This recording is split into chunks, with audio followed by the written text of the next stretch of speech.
পড়ে আছে প্রবাসী আলমগীর হোসেনের নিথর দেহ। লাশের পাশে ডুকরে কাঁদছে স্ত্রী সন্তান।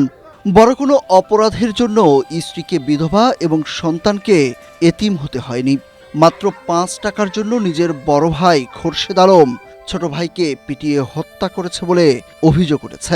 একটা মেয়ে যে দুটা আর একটা মেয়ের 12 বছর অন্তর, ছেলের 12 বছর পূর্ণ হয় না। তাহলে আমি কি করি, এই শোক পালন করি বলেন? কেন আমার স্বামী রাত্রে নেই দাঁড়াইলো? জেড়া হইছে 5 টাকা লাই আছে।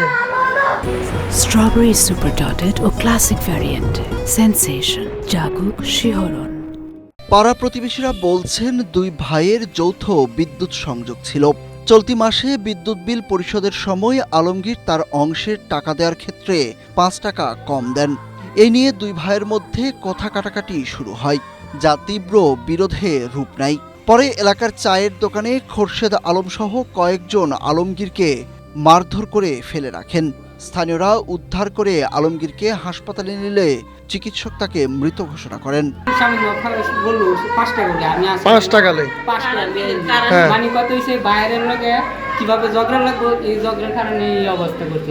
এদের বাইর ভাই একটু জলগা আছে কিসের জায়গা জমিলে হ্যাঁ। এই জায়গা জমিলে জলগা করি সুযোগ না হয় আজকে ইফতার করে দোয়ানো গেছে আর আজকে মারধর করছে। শনিবার রাত 8:30টার দিকে ঘটনাটি ঘটে লক্ষ্মীপুরের রামগঞ্জ উপজেলার করপাড়া ইউনিয়নের উত্তর বদরপুর এলাকায়। রামগঞ্জ থানার ভারপ্রাপ্ত কর্মকর্তা মোহাম্মদ ফিরোজ উদ্দিন চৌধুরী বলেন, জড়িতদের গ্রেপ্তারের চেষ্টা চলছে। পোস্টমর্টম করতে চাই না, তবে আমরা আইনগত বিষয় আছে সেই জন্য পোস্টমর্টমের জন্য নিয়ে আসছি। লাশ পোস্টমর্টমে যাচ্ছে আর কি। এখনো মামলা হয়নি, এখন পোস্টমর্টমের জন্য প্রক্রিয়া দিন আছে আর কি। Suruj Ahmed, Asia post.